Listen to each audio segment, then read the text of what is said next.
Hello and welcome to the next video of where we're talking about the rest of our honeymoon. Yeah, it's been a bit delayed because Yeah. we've been rather busy. Just wondering why I'm wearing a hat. It's because I'm cold. He's always cold. Yeah, I am always cold. But anyways, last time we went through Colonial Williamsburg, we went through Jamestown, we went through Yorktown, Yeah. both sides of Jamestown. And Yorktown. That's right, yeah, in Yorktown. So this time we want to cover the president's houses that we visited. Yes. And the Frontier Culture Museum. And the Frontier Culture Museum, which was really cool. It was a last-minute addition to the honeymoon, but hey, it As was Woodrow Wilson's house. Worthwhile. Oh yes, we need to. We can hopefully cover Woodrow Wilson's house today too. Yeah. But let's just start from the top. So how do we want to go this? Monticello first. Monticello first. Okay, so Yeah. Monticello is Thomas Jefferson's house. If you don't know, it's in Charlottesville, Virginia. It's beautiful. If I remember correctly, he did all the architecture himself. Yes. Yes. So and parts of it were built over time. Yeah. So originally he lived there, and he lived in a rather small little room. Yeah. About the size of most people's kitchens today. Yeah. Before building, having the house built and having people come in and all that. Get the contractors in, get everything built up, all that fun stuff. Which was really cool to see that. And we got a nice tour through the house. We got to see most of the house. I think there was only a couple rooms that you weren't allowed to see. Yeah, you weren't allowed to go. I mean, you could take a special tour to go all the way up, right upstairs, but that was twice the cost. And we would have had to wait 4 hours, and we were like, no. Yeah, but it was very nicely done. The tour, they did a good job of going over a whole bunch of different stuff. One thing that really caught my eye was just how much a reader Thomas Jefferson was. So every room has books, everywhere you go. He loved reading. He had books in pretty much every room. His library helped start what is now the Library of Congress. Yeah. And it was also nice because they talked about the building of the University of Virginia, and how Thomas Jefferson had a lot of help and hands in that, and how he could see it literally from his house. You get a really nice view. Yeah, and on his gravestone it says he wrote the Declaration of Independence, and he was helped build the University of Virginia, and he was a proponent of religious freedom. Funnily enough, not the fact who's the third president of the U.S., which is also cool. Yeah, so, I thought Monticello was really fun. They did a good tour. Do we have any additional, or anything that screamed out to you while we were there? So when you're, there, it's on top of a hill, and you can see, a lot of the surrounding areas, and some days, that's not the Travel Journal. Wrong one. That's downstairs. Dang it. No, we brought it downstairs last night. We should probably have it for this. Okay. I'll keep talking, and do you want to go get it? Or? I will go find it, yeah. Okay. But yeah, on the hill, it's absolutely gorgeous views. Yes, and Thomas Jefferson referred to it sometimes as his, his ocean view, which I thought was cool.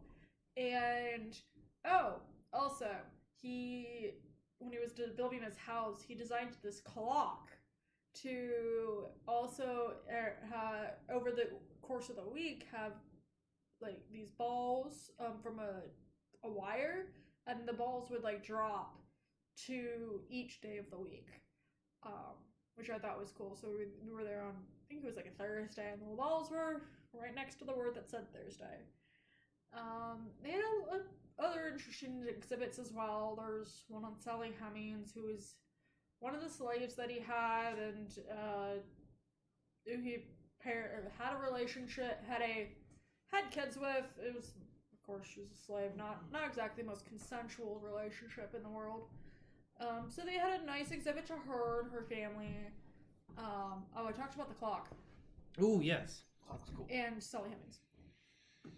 So yes. Yeah, that was a rather interesting relationship he had, because it was very unique in terms of how that all worked out. It's very odd for us to think about, right? Yeah. But as far as relationships go with their slaves at the time, that was a very different relationship. Not consensual. Right. But I mean, it was very different in the sense that, like, they wanted to point out that, like, she was a very strong-willed woman, so she actually negotiated with him when they were in France. I think it was in Paris, to be exact. That he would have her any children that they had would be free. Yeah, they did get free. They did, but it wasn't like, if I remember right, it wasn't free like from the moment they're born. It was like free when they were 18 or something like that. But yeah, it was interesting to hear that, like, you know, she decided, hey, I'm gonna stand up to this guy. I'm gonna stand up to Thomas Jefferson's very important person. And I am gonna come back with him, but like only under these conditions because like it's unacceptable otherwise, which is completely fair. And even then, like, you could argue that, like, she had that over him, but like, really, like, did she really have that much? Not really, no. Yeah. But hey, like, that was awesome to hear how like badass she was to be like, you know what? Screw you. Like, I'm gonna set the standards here. Like, I'm not gonna be pushed around. I'm not gonna let you order me around like this. I'm a human being. I deserve certain rights and certain, you know, especially for my children, which is incredibly important. Yeah. Yeah, and yeah, that was cool. Do you want to add anything else, or? Yeah, we have some notes here that we took, which was cool. But the one that does that was really cool to me was just inside the house. Each room is just like very different.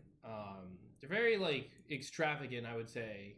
Like, you know, you look around, there's like animal heads and stuff. There's maps. There's books literally in like pretty much every room. There's beautiful artwork. That's often biblical, but steamy and scandalous. So yeah, picking the most at the time what would be considered incredibly scandalous scenes from the Bible, where, you know, naked women, naked men, things that at the time would have been very unacceptable to be showing like that. And also Salome chilling with the head of John the Baptist. So. Right, very provocative imagery, which again was something that we learned when we went to a lot of these houses and a lot of these places, was that like Thomas Jefferson, James Madison, James Monroe, etc. Like, these men wanted to have conversations about everything. They didn't want to just sit down and have like, oh, what's the polite conversation of today, like by 1770s standards, by 1780s standards, you know, like, it was no, like, hey, we got all these cool ideas going on in the world, like, let's talk about everything. Like, let's not stick to what's proper or what's societally acceptable. Like, we're a melting pot of ideas here. Yeah.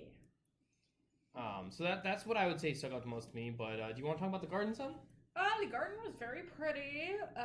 I made Sigfrid go see it because it was very pretty, and I really liked it. And again, it had a good view of like the rest of the area around Monticello. You could see for a couple miles, so it's very pretty. Yeah, it was awesome. Yeah, we saw the Rotunda at UVA. There's a beautiful view of that. They talked about how he had a ton of books, like I was saying, like in every room. They said while he'd be waiting for guests or waiting for dinner, he'd be reading a book. Like, he just constantly wanted to learn something new and read all the time, read new things, read things that he already read, you know, just always consuming information as often as possible. And yeah, it was interesting because, like, you go around the house and there's different statues as well, or busts, more accurately, of different famous, what's the word I'm looking for? Yeah, famous people, but like famous for like philosophy or religion or, you know, contributions of different kinds. Yeah, I know at James Madison's house he had a bust of Homer, or Madison had a bust of Homer. Yeah. So, which I thought was cool. Yeah, and that was interesting, but it's also very fitting. And like I think it was Monticello, I believe, that had some pictures of like some of the other founding fathers as well in there. Yeah. Some paintings, and other thought leaders, you know, other political and or philosophical religious leaders. But yeah, it was very interesting because like that was something that I noticed like almost every house was that, like, and almost all the historical sites we went to is like they wanted to be very provocative in terms of like conversation. Like, you don't come to this house and like just like, oh boy, don't know what to talk about, because it's like, well, over there is John the Baptist's head on a platter and, you know, the woman holding it, like, Oh yeah, that's something to talk about. Like you don't see that every day in houses. Or like, oh, over here there's a painting of Ben Franklin. You know, like no matter where you look in the room, there's something to spark a conversation. Yeah. And while we're talking about the Salome holding the head of John the Baptist painting, we later in the honeymoon, we'll talk more about this later, but we went to James Madison's house, and we learned there, because I noticed that James Madison had a similar painting of Salome held or having the head of John the Baptist on the platter, and I asked the tour guide about it, and I was like, yeah, we were just at Monticello, like we saw the painting there too, and apparently the tour guide said that somehow, they're not quite sure how, but Thomas Jefferson and James Madison would share the painting.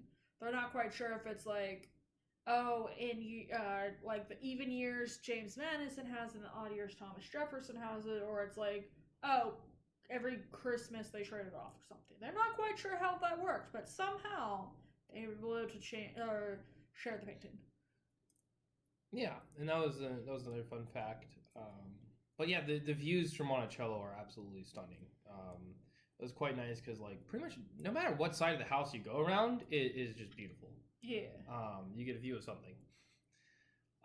Yeah. So the other major things that we saw in the house, like I mentioned earlier, were like maps. They're the animal heads. I think, did we mention Lewis and Clark having given him? Yeah, I don't know if we mentioned that or not, but yeah, a lot of the animal stuff that was there, whether it be animal like stuffed animals, just the heads, like antlers, that were from the Lewis and Clark expedition that he commissioned to go out west.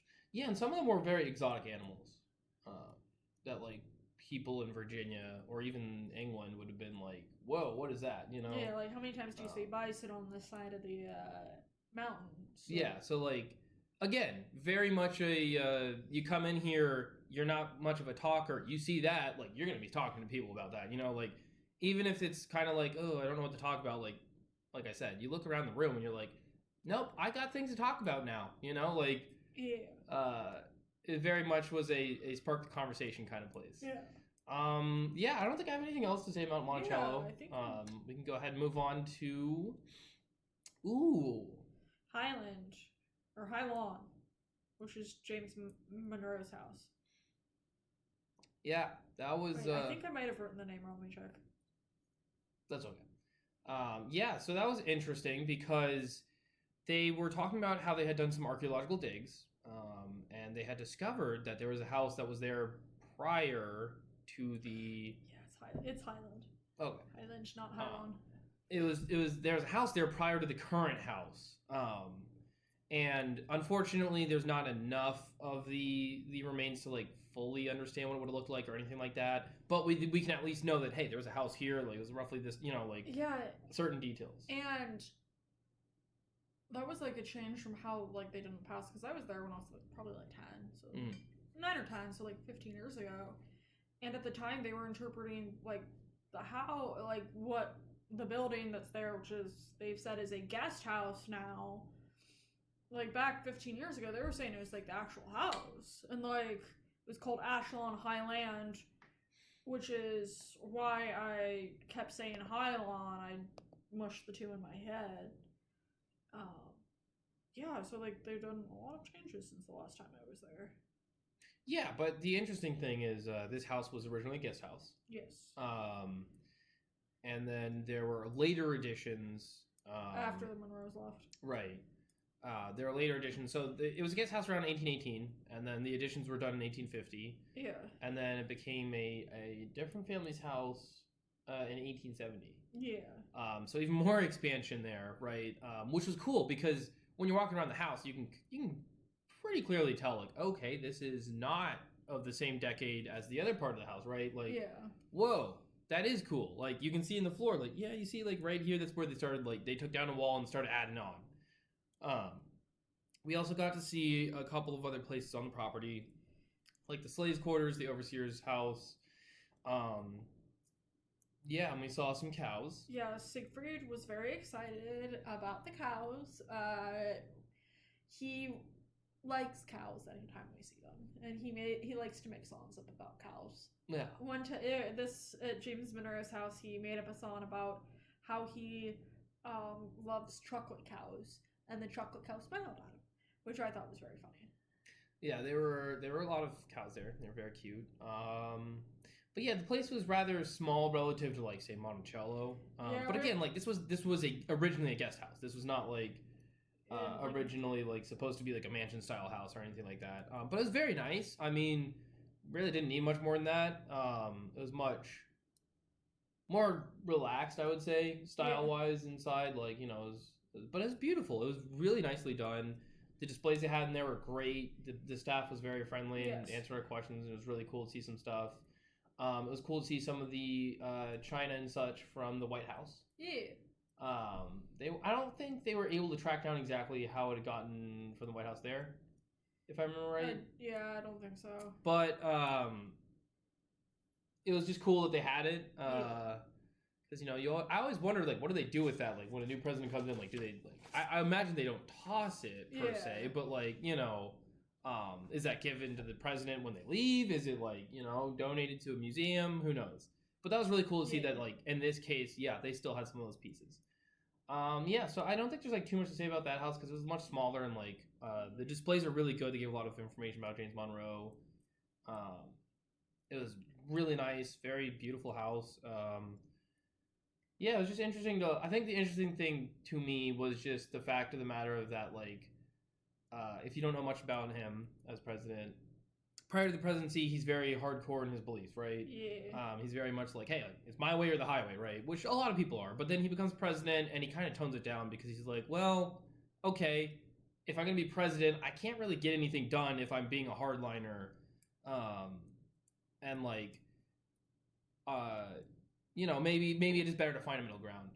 So more often than not, he tried to be the negotiator and be like, hey, like, we got this idea, like, how do we bring these to, like, somewhere in the middle where, like, you're getting half, but, like, it works for America, right? Yeah, and the Monroe Doctrine, he's, like, basically like, hey, Europe, don't mess with us, thanks, bye. Yeah, it was basically telling them, like, North America, and I think to an extent South America, too. Yeah. Was now the U.S. owned and dominated, in a sense. In the sense that, like, hey, we're the big boy empire over here. Like, no other empires can come over and stomp on stuff again. Which, agree or disagree with, that was the decision of the day, and it was very highly seen at the time, for the most part, that's one of the biggest things that he's remembered for. All right, so now we want to go and talk about the Frontier Culture Museum, which I will preface this by saying this was an add-on to the honeymoon. Mostly because a lot of the places that we went to were shorter than we imagined in terms of like the time it took. Not because we were rushing, but just because like there wasn't enough to spend like a whole day. There wasn't enough time it wasn't enough stuff to see that would take a full day or even like a half day. And in some instances it was like a couple hours and we're like, hey, we got like half a day or more, like why not add something else on? So we went to the Frontier Culture Museum in Stanton, Virginia? Yeah, Stanton. Which is not too far from Charlottesville. It's about like half an hour, 40 minutes. Yeah. Somewhere around there. You go ahead and take it off. Yeah, so we knew about this place because I knew a guy that at one point used to work there. I met him after he worked there, but I'd heard about this place from him, and like Siegfried said, we had more time, and I was like, hey, former coworker told me about this place, like, let him go. It's not far. And then when we were there, we saw like an American farms from like the 1820s and the 1850s. And it was kind of cool because they had like an old world section and like a new world section. So like there was like and like the German farms and like a West African village, and like the German farm, like they actually like had like brought the building over from Germany. Yeah, and keep in mind when we say like old world, we mean like pre-Europeans coming over here. To some extent it was around the same time, but to some extent sometimes it was like, hey, this is before they even came over to the New World period. But for the most part it was around the same time. It was just kind of like, hey, let's look at what life was like in Europe, because we know a lot about what life was like here, but like Americans don't always think about like, hey, well, what did it look like in England versus here in 1770 Yeah. or 1750 or whatever time frame you're looking at. They also have like a West African village and like a Native American village. Yeah, we can. Which I thought was cool because we can walk by each stop. Okay. That's what I was thinking. Okay. This place is huge. Yeah. So let me just say that the nice thing there is though they do have volunteers that'll drive shuttles around. So we took the shuttle service because it is a lot to walk. I mean, we walked around a while and then we were just kind of like, hey, like if we're gonna be doing this all day, like I don't know if this is a good idea, you know, like. Yeah. So yeah, I don't remember the exact order that these things came in, but we can certainly tackle them based on what our list is. Yeah. So for the American farms, it was interesting because it was 1820 and 1850s, like you said, which is pretty different than the rest of the stuff because most of everything else, except maybe one other place, was 1700s or 1600s. So it was a very drastic difference in terms of like quality of life and things that you would see there. One thing that was really nice is they have a lot of animals at the farm. At the museum. They had pigs. Horse. I think we saw ducks, but I don't think they were part of the exhibit. Yeah. They just happened to be there. They had what was it? Cows? Yeah, they had cows and a calf. Oh, which cool thing. Apparently, cows, some kinds of cows, some breeds of cows actually have horns like bulls. Yeah. But what happened was over time, for whatever reason, I think it was mostly because it was dangerous to humans. They started like breeding them specifically, like cutting off the horns and like breeding them specifically not to develop horns anymore. Yeah. So it's not something you very much see anymore. But yeah, the American farms were very interesting because they were much more like modern relative to the rest of the places that we saw there. He was very excited about the pigs. Yeah, the pigs were cute. He insisted that I take pictures of him next to the pig and the cow. Yeah. We got to see an 1840 schoolhouse, which was really cool. That was the other place that I was thinking of that was more modern, so to speak. And then we went to around the other places.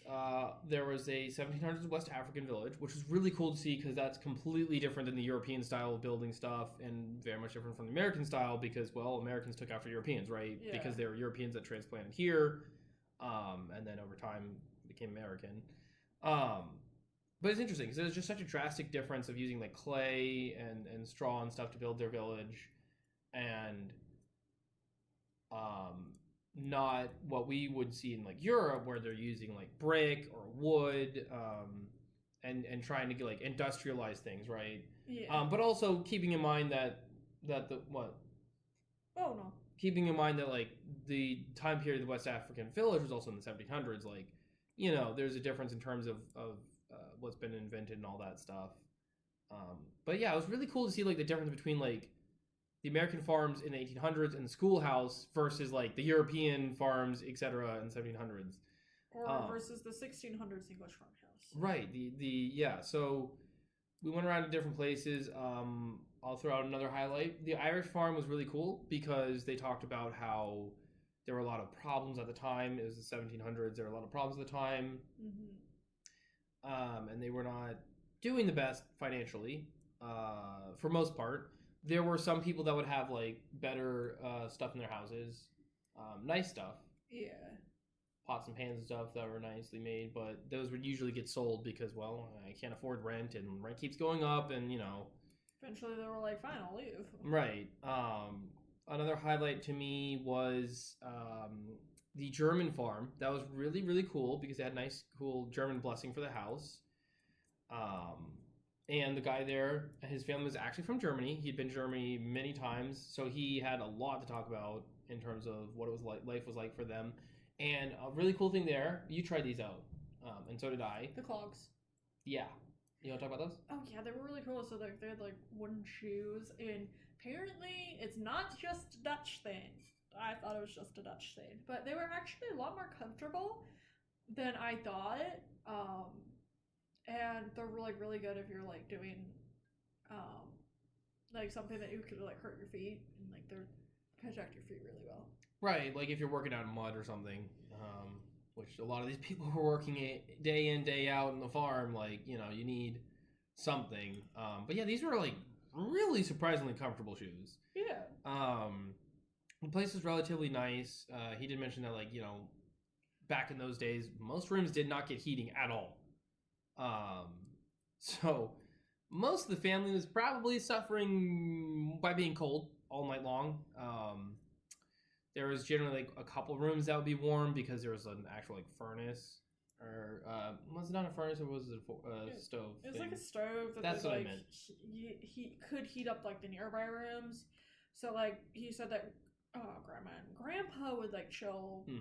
It would have their like bedrooms heated, but like kids, not so much. Right. But yeah, that was really cool to see, and like he talked about making traditional German foods. Unfortunately, while they can make food at museums like this, because they're not up to specific codes for U.S. government codes and standards, which makes sense, they're not allowed to let you try it. But they still make the foods the old style, which is really cool. I think we talked about that at Colonial Williamsburg. Yeah. And that part of the video, that they were making food there. And they're like, hey, you're welcome to join us and like help us make it, but you cannot eat it. Yeah, because the FDA would come after them, and then they don't want to get shut down. Yeah. The Native American Village was really cool too. Yeah. Unfortunately, some of these places were not staffed at the time that we were there because they have a lot of people there that work there, but they take breaks at different times. So like depending on when you get to certain exhibits, they may or may not be there. Yeah. We were lucky to go to the Irish Forge and talk to that guy. Yeah. And he was once again reiterating the fact that like back in the day, we take this for granted today that like, we kind of with an industrialization, like we can just make pretty much anything we need, right? With robots, etc. Like there's a lot of like, it's much easier to have specialists, right? That make specific things, but like mass produce specific things to specific, like, or even, hey, you need it differently. Like you don't even need to worry about a specialist because this company has the tools to do that, right? But back in that time, it was very much like you are a specialist blacksmith, and as specialist, you make like every kind of nail imaginable, or you are a repair smith, basically. Like, hey, I bought this hoe, this garden hoe, and I was using it, and well, the blade's starting to go dull, or like something's wrong with it. Like, take it to the blacksmith, and he'll repair it. So, it was interesting to hear that, and that like specialists generally, well, not even generally, they would usually have a huge amount of business because, well, you need nails to build stuff. There's only one guy in town that can build nails. So you need 6,000 nails. That guy's got business for a long while. But the thing is that since he's a specialist, he can make them any kind you need and make them relatively quickly. Whereas a repair blacksmith would not be able to do that kind of stuff. Yeah, it would be a lot more expensive. Right. Yeah, it would take him a lot longer, and he probably wouldn't even necessarily be able to make it exactly how you need it. Yeah. Certainly not within the time frame you'd want. But that was very interesting to hear, like, the difference between that. And that was something that's been reiterated at a lot of places that we've gone to because they've talked about, we've seen blacksmiths in different groups. Yeah. Yeah, so we got more time on the dock than I thought. We've been talking through this pretty quick, so I'd say let's talk about Woodrow Wilson's house. Yeah, so the second to last place we visited was the Woodrow Wilson Presidential Library and Birthplace in Stanton. So they had a whole museum about his life and his presidency. Like a lot of it focusing on like World War I because that was his one of the most defining moments of his presidency was that World War I was ongoing in the background of it. Yeah, and then towards like the end, the U.S. got involved. And he had to. May I jump in here? Sure. So this is an interesting thing because he spends his entire first term when the war breaks out during his first term being like, hey, we are neutral. We are not going to get involved. Like the most we'll do is maybe sell like arms or support to the Allies, but like we're not going to go in there and get involved, right? And he gets reelected on the promise of like, hey, Woodrow Wilson kept us out of the war. He's not going to get us involved. And then lo and behold, things start spinning out of control and he's got to do a complete spin and go, hey, just kidding. Actually, we probably should go to war and I got to sell this to the American public after spending, the entire first term, or not the entire first term, but the first term when the war had broken out and all the debates, etc., and campaigning, saying we're not going to go in the war. Now we are. So they talked about how he had to like completely readjust all his communications to the American people and start marketing the idea, hey, we got to go to war. And why do we got to go to war? Yeah. It didn't help that there was talk about the, like there like an invasion of like the U.S. like through Mexico, and like people who were like, he's like, no, I don't want that. Right. And the other cool thing in the museum, actually two cool things I want to hit on, and then I'll let you go for a little bit. Yeah. If that's okay. One is they had in the basement, essentially, I think it was the basement. Yeah. They recreated what it would have been like to be in the trenches. They had really good sound down there. They had faux trenches down there. You could literally go next to like a statue of a soldier. And it really felt very claustrophobic. You know, I almost felt like, oh man, like I'm actually going to get shot or hit with artillery shells or something. Like, this does not feel good. Mm-hmm. And I can only imagine it was like a million times worse for the actual soldiers, right? Because, you know, trench foot and the trenches being like all like mushy and wet. Right. And, you know, gas weapons being used back and forth and all that. Yeah, that's for too much. But yeah, like, they did a really good job of making you feel claustrophobic and feel like, oh, like, this is horrible. And I'm not even experiencing what actually happened. Like, I'm experiencing, like, a 100th of what those men went through. And it was horrible. And then the other thing I wanted to mention is his car. Not actually his car. I should say it was the presidential mobile, we'll call it. Yeah, kind of like the Pope mobile, but the president. So. Yeah, they have a specific term for it, but I don't remember it offhand. But anyways, it was absolutely really cool. Because they had the hood open so you could see the inside of the engine, how that was all hooked up. There's a button to play the horn sound. Oh, that was cool. I pressed it. Yeah, and it was really cool. You could see inside of it. Yeah. It was great. Those are the major highlights for me outside of the actual tour of the house, which was really well done. They were very nice. The exhibit they had there was really good. It went through his entire presidency, ups and downs. They talked about promises he made, promises he kept, promises he didn't keep, particularly on the civil rights stuff. There was a lot of stuff he claimed and then just dropped the ball on when he became president, and a lot of people were very unhappy about that. Rightfully so, you know, like... Yeah. But there were also... I'm not trying to railroad him. Like, there were some things that he's like, hey, like, I'm going to do this, and he did that, right? And there were some things that, like, he did better than expected by certain people... You know, like him or not, like there were different ups and downs of his presidency, and they tried to do a very good job of being like, hey, this is what he promised, this is what he actually did, you know, and then you can weigh it yourself based on the facts. Yeah. And then he tried to have like the I'm blanking on the name, maybe you'll remember it, but it was like the precursor to the UN. Yeah, the League of Nations. League of Nations. Yeah, that's what it was called, League of Nations. Like that was something like he really wanted after World War One. So like nothing like World War One would happen again. Unfortunately, it did. Yeah, he believed by having a League of Nations, like if we force everyone into a group where we were like forced to work our problems out diplomatically, hopefully we can avoid major wars or war in general. And again, you know, whether you agree with the idea or not, it is a noble intention, and like. It's interesting that he was thinking this before what we have now as the United Nations. And again, like him or not, you know, it's interesting to see how these kinds of ideas came to be.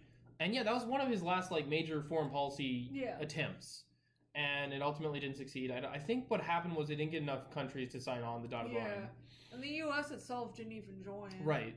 Because the Senate was like, no thanks. Yeah. Yeah. So yeah, I thought that was interesting. And that was the other thing I would say is that there was a lot of descriptions of him from other countries and their reactions to, you know, the World War I war effort on the U.S. side, and just their opinions of Woodrow Wilson. Yeah. And back to the whole civil rights stuff. He had a showing of the movie Birth of a Nation. If you've never seen it, it's this older silent movie. It came out either during his presidency or just before his